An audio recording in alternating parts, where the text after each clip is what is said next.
దావీదు అంటున్నాడో చదువుతాడు. ఇదిగో నేను ఎవరి పడితే వారితో స్నేహము చెయ్యను. ఎందుకు దేవుడు దావీదుకి అంత శక్తి ఇచ్చాడు అనుకుంటున్నారు మీరు? వింటున్నారా?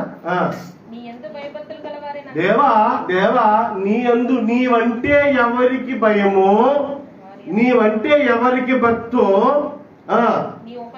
నీ ఉపదేశములను ఎవరైతే విని అనుసరిస్తారో అటువంటి వారికి నేను స్నేహితుడను. నేను ఎవరికి పడితే వారికి స్నేహితుడను, నేను ఎవరికి పడితే వారికి స్నేహితురాలను కాదు. దేవునికి స్తోత్రం చెప్పండి అందరూ కూడా.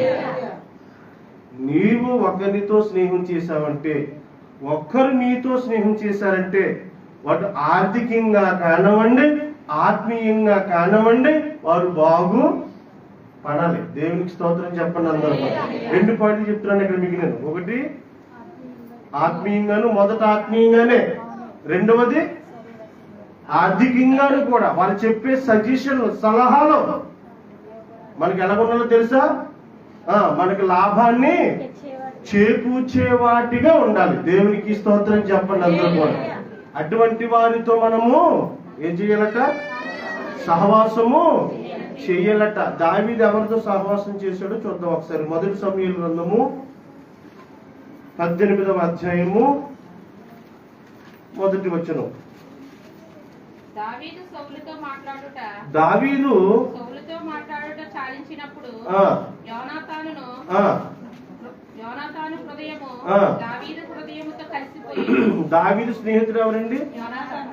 యోనాతాను ఎవరండి? ఎవరండి? సౌలు ఎవరండి? దావీదుకు కాబోయే మామ. మామ తెలుసా మీకు? మామ అంటే అర్థం, మామ అంటే మామయ్య అని, మామగారు అని అర్థం. దేవునికి స్తోత్రం చెప్పండి అందరూ కూడా. అర్థమవుతుందా? చాలా జాగ్రత్తగా వినాలి ప్రియులారా. చదువమ్మా. దావీదు సౌలుతో మాట్లాడుట చాలించినప్పుడు యోనాతాను హృదయము దావీదు హృదయముతో కలిసిపోయిందట. యోనాతాను హృదయము. ఎందుకు యోనాతాను హృదయము దావీదు హృదయముతో కలిసిపోయింది చెప్పగలరా? వారు ఇరువురు కూడా మంచి స్నేహితులు. దేవునికి స్తోత్రం చెప్పండి అందరూ కూడా. వింటున్నారా? యోనాతాను కూడా దేవుడంటే దేవునికి చాలా ఇష్టం. దేవుడంటే భయభక్తులు కలిగిన వాడు. చూడండి, చాలా మంది మొదట మంచిగానే ఉంటారు, ఏ చెడు అలవాట్లు ఉండవు. కానీ కొన్ని రోజుల తర్వాత నీకు తెలుస్తుంది అతడు కొన్ని చెడు అలవాట్లకు ఏమైపోయాడని, బానిసైపోయాడని. తీరా ఎంక్వైరీ చేస్తే అతను తిరుగుతున్న మనుషులు, అతని కొరకు వస్తున్న మనుషులు, అతనికి ఫోన్ చేస్తున్న మనుషులు. బ్యాచ్ అంతా ఏ బ్యాచ్ అనుకుంటారు మీరు? అప్పుడు ఇది మాట్లాడండి, ఏ బ్యాచ్ ఇది? చెడిపోయిన బ్యాచ్. చెడిపోయిన వాడు ఎదుటివాడిని బాబు కోరుకుంటాడా? ఆడు నాశనం అయిపోతున్నాడు. ఆడి దేహాన్ని ఆడు నాశనం చేసేసుకుని, బాబు నువ్వు మాత్రం నువ్వు తాకరా, నువ్వు పాడైపోతావు, నువ్వు కాల్చుకురా పాడైపోతావు అంటాడా? అండవు. ఏం పర్లేదు, ఒక్క దమ్ము లాగి చూడు ఒక్కసారి. ఏం చూడు? లాగి చూడు. దేవునికి స్తోత్రం చెప్పండి అందరూ కూడా. గనుక దేవుని పిల్లలుగా మనము దేవుని యందు భయభక్తులు గలవారితో స్నేహం చేస్తేనే మనకు కూడా దేవుని యందు భయభక్తులు అలాగా నిలిచి ఉంటాయి ప్రియులారా. దేవునికి స్తోత్రం చెప్పండి అందరూ కూడా. పిమ్మట సౌలు. చదవమ్మా. దావీదు సౌలుతో మాట్లాడుట చాలించినప్పుడు యోనాతాను హృదయము దావీదు హృదయముతో కలిసిపోయిను.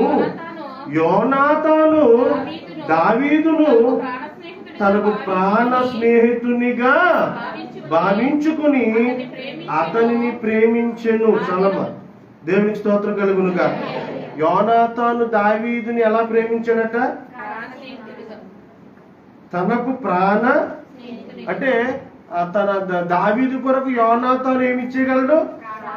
యోనాతాను కొరకు దావీదు ఏమి ఇచ్చేయగలడు? ప్రాణం ఇచ్చేంతగా ఉన్నప్పుడు ఇంట్లో దేవులేడా?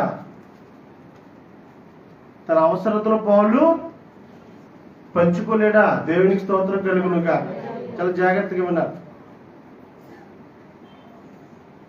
గనుక పిల్లరా, దావీదును బట్టి మనం ఆలోచిస్తే వారి ఇరువురు అంటే ప్రాణ స్నేహితుడట. అంతేకాదు దావీదు యోనాతాను హృదయము దావీదు హృదయముతో కలిసిపోయిందట. వీరిరువురికి కలిసిన ఏంటి?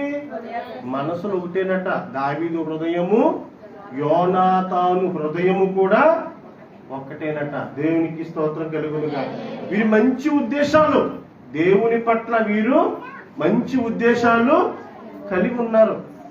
ఇప్పుడు చెప్పమంటారు పిల్లరా, సౌలేమో దావీదుని చంపాలని ప్రయత్నం చేస్తుంటాడు. యోనాతాన్ ఏమో దావీదుని కాపాడుకోవాలని ప్రయత్నం చేస్తాడు. చాలా జాగ్రత్తగా ఉన్నాడు. సౌలు చచ్చిపోతే సింహాసనం ఎవరిది? యోనాతాన్ది. చాలా జాగ్రత్తగా ఉన్నారు. కానీ యోనాతాన్ సింహాసనం కోసం ఆశపడలేదు. ప్రాణ స్నేహితుని కాపాడుకోవాలనుకున్నాడు. దేవుని స్తోత్రం కలుగునుగా. అటువంటి స్నేహితులు మన జీవితంలో ఉంటారా? స్నేహితుడు ఇబ్బందుల్లో ఉన్నా, స్నేహితుడు కష్టంలో ఉన్నా, స్నేహితుడు నష్టాల్లో ఉన్నా, ఆ స్నేహితుడికి భరోసాగా, ఆ స్నేహితుడు నా కష్టంలో నుంచి, ఆ స్నేహితుడు నా నష్టంలో నుంచి, ఆ స్నేహితుడు నా ఊబిలో నుంచి తప్పించే స్నేహితులు ఇహలోకంలో మన జీవితాల్లో ఉంటారు. మన బ్రతుకులలో అటువంటి స్నేహితులను మనం సంపాదించుకున్నామా? దేవునికి స్తోత్రం చెప్పండి. అందరూ కూడా, అందరూ చేతులు ఎత్తేసి బ్యాచే. ఏ బ్యాచ్?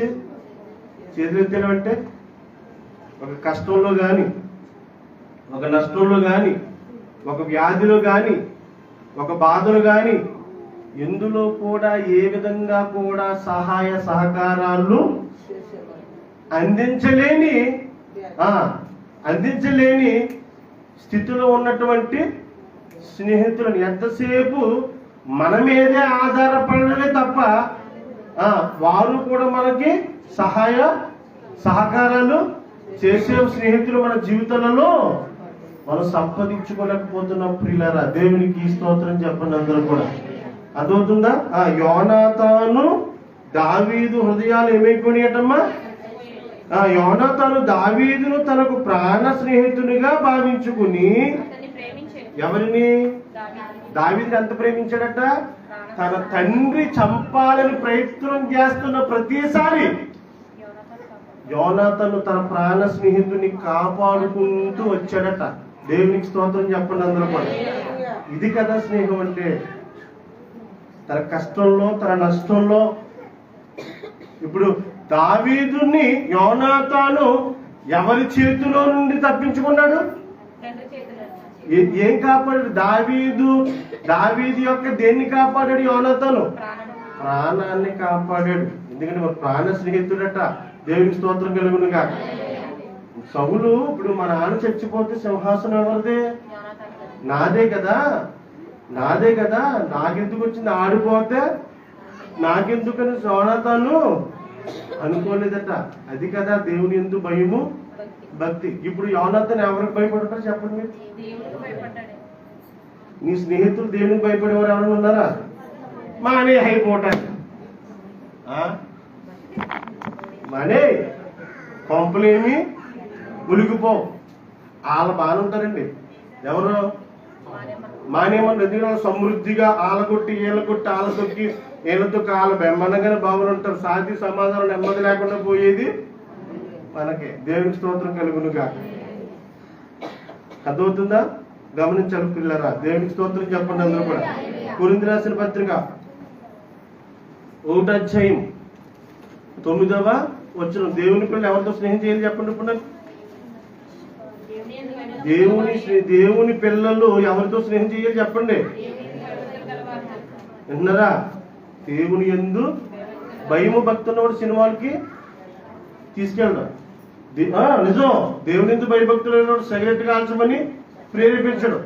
దేవుని యందు భయభక్తులు గలవాడు తప్పుడు పనులు చేయమని ప్రేరేపించాడు. ఎందుకంటే వాడు నీకు కాదు కానీ ఎవరికి భయపడుతున్నాడు?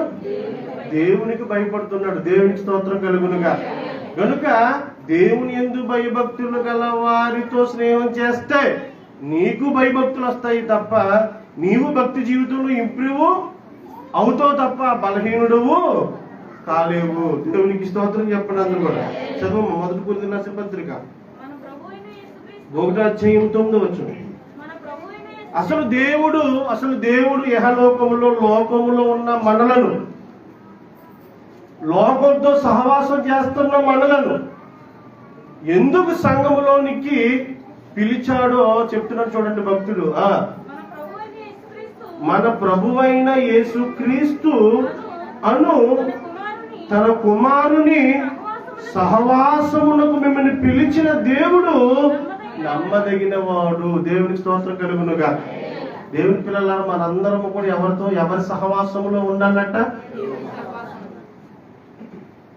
ఎవరి సహవాసం? సహవాసం అంటే సహవాసానికి మరొక పేరు చెప్పగలరా? స్నేహం. మనందరినీ, లోకంలో ఉన్న మన కుటుంబాలను దేవుడు ఎందుకు పిలుచుకున్నాడటమ్మా? మన ప్రభువైన యేసుక్రీస్తు అను తన కుమారుని సహవాసమునకు మిమ్ముని, తండ్రి అయిన దేవుడు మనల్ని ఎందుకు పిలిచాడట? లోకం అనే పాపంలో నుంచి ఎందుకు పిలిచాడట? మీరు లోకస్తులతో సహవాసం చేయడానికి కాదు. నీ భర్త సరిగ్గా వినాలి. నీ భర్త పోషకుడుగా ఉండి నీ కుటుంబాన్ని పోషిస్తున్నాడా? నువ్వు జ్ఞానవంతురాలుగా నీ ఇల్లును నువ్వు కట్టుకోగలగాలి. దేవునికి స్తోత్రం కలుగునుగా. ప్రయాసపడాలి. భర్త కొరకు నువ్వు ప్రార్థన చేయాలి. బిడ్డల కొరకు ప్రార్థన చెయ్యాలి. వారు పనిలోకి వెళ్ళిపోయిన తర్వాత, పిల్లలు స్కూల్కి వెళ్ళిపోయిన తర్వాత మన సహవాసం ఎవరితో ఉండాలి? దేవునితో ఉండాలి. దేవునికి స్తోత్రం కలుగునుగాక. ఆ సమయంలో నువ్వు దేవుని యందు భయభక్తులు గల వారితో నీ సహవాసం ఉండాలి. ఎవరితో? ఎంతసేపు కుటుంబీకులతోనే, ఎంతసేపు తల్లులతోనే, ఎంతసేపు తండ్రులతోనే, ఎంతసేపు ఇహ సంబంధమైనటువంటి లోక స్నేహితులతోనే కాలాన్ని మనము గడపడానికి దేవుడు నిన్ను నన్ను పిలవలేదు. ఈ సత్యాన్ని ప్రతి స్త్రీ, ప్రతి పురుషుడు గమనించుకోవాలి ప్రియులారా. దేవునికి స్తోత్రం కలుగునుగా. తండ్రి అయిన దేవుడు మనల్ని ఎందుకు పిలిచాడట? మన ప్రభు అయిన యేసుక్రీస్తు అను తన కుమారుని సహవాసమునకు మిమ్మల్ని పిలిచిన దేవుడు నమ్మదగిన వాడు. మనం ఎవరి సహవాసంలో ఉండాలట? ఏంటి సహవాసంలో ఉండాలంటే? యేసుతో సహవాసంలో ఉండాలంటే ఏం చెయ్యాలి? అయితే ఎలా? ఇప్పుడు లోక మనుషులతో స్నేహం చేస్తున్నాం అనుకో, అస్తమాను వాడితో ఏం చేయాలనిపిస్తుంది?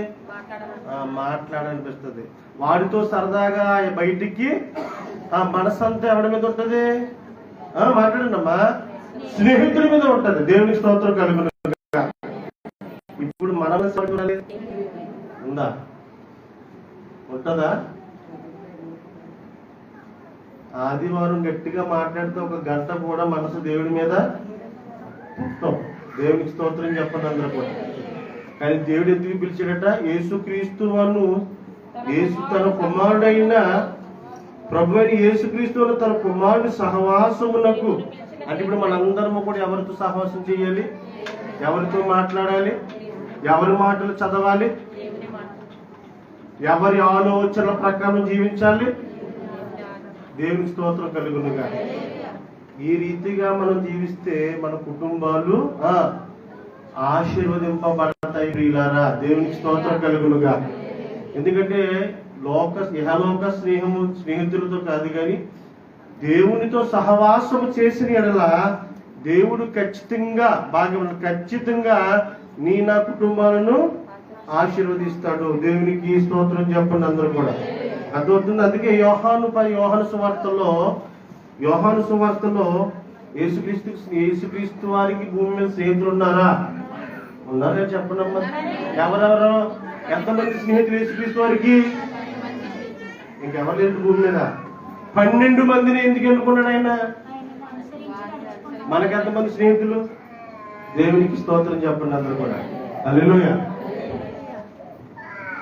ఒక స్నేహితుడిని విన్నారా, ఒక స్నేహితుడిని మనం మార్చుకోగలగాలి. ఆ చెడు సహవాసంలోనికి మనం వెళ్ళకూడదు, కానీ విన్నారా, మనం మంచి సహవాసంలోనికి నడిపించుకునేటువంటి శక్తి, సామర్థ్యము దేవుని అడిగి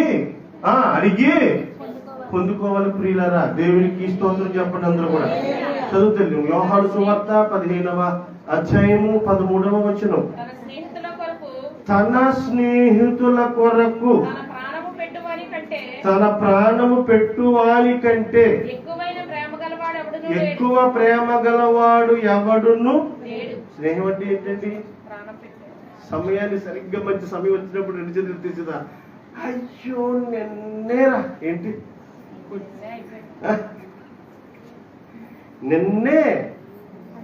నిన్నే గుండుగులో అయితే బియ్యం పెట్లు బియ్యమన్నీ చచ్చో,